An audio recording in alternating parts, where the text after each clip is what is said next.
All right, let's open up a new case file. The victim? Well, it's the truth itself.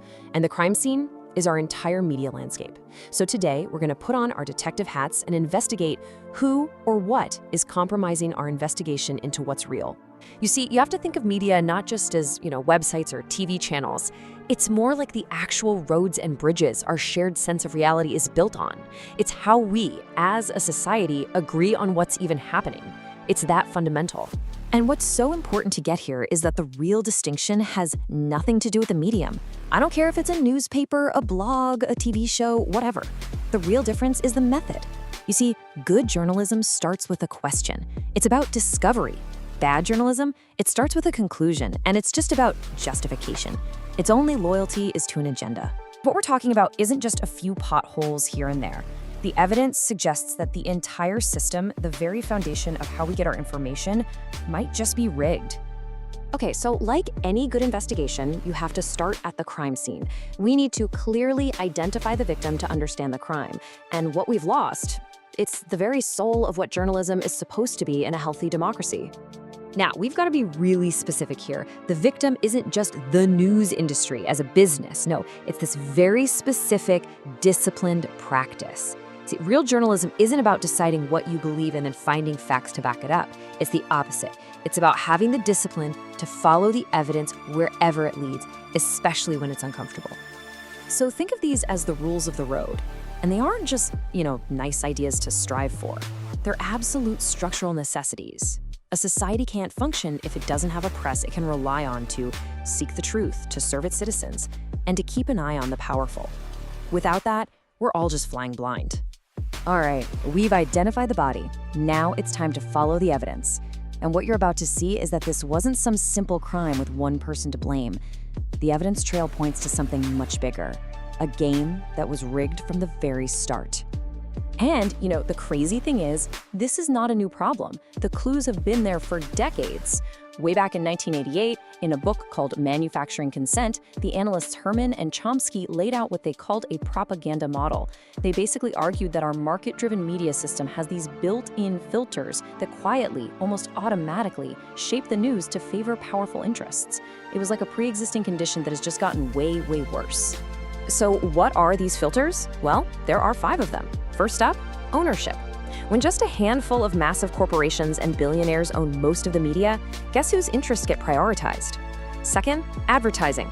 The old ad-based model has completely collapsed, and that revenue has been sucked up by a few tech giants, leaving newsrooms starving for cash. Third, sources. Journalists often have to rely on official sources from the government or big corporations. That means the story is often framed by the powerful before a reporter even types a word. Fourth, flack. If a journalist steps too far out of line, they get hit with these huge, organized campaigns of criticism designed to silence them. And finally, ideology. This is that unspoken shared belief system in the background, like the idea that the free market solves everything, that just colors all the coverage without anyone even realizing it. And what's the real-world result of all this? You get something called news deserts. This is what happens when hedge funds buy up local papers, gut them for profit, and leave entire communities with no one, and I mean no one, left to cover City Hall or the school board or local corruption. And this damage, it isn't just a feeling, it is measurable. Look at this. In towns that lose their local paper, civic engagement just plummets. Fewer people vote. And with no one watching the henhouse, government accountability just evaporates. This isn't just a problem for the news industry, folks. This is a full-blown democratic emergency. So we have a system that's been rigged for a long time. But what was the tipping point? What turned a chronic illness into a critical crisis? Well, we've found the murder weapon. And it's the algorithm. Way back, the media theorist Marshall McLuhan made this incredibly profound point. The tool we use to communicate literally shapes what we communicate and even how we think. The printing press changed our brains. Television did it again. And now, of course, it's the internet. And the medium we're all swimming in today runs on the logic of the attention economy. In this system, your attention is the product that's being bought and sold. The goal of a platform isn't to inform you. Nope.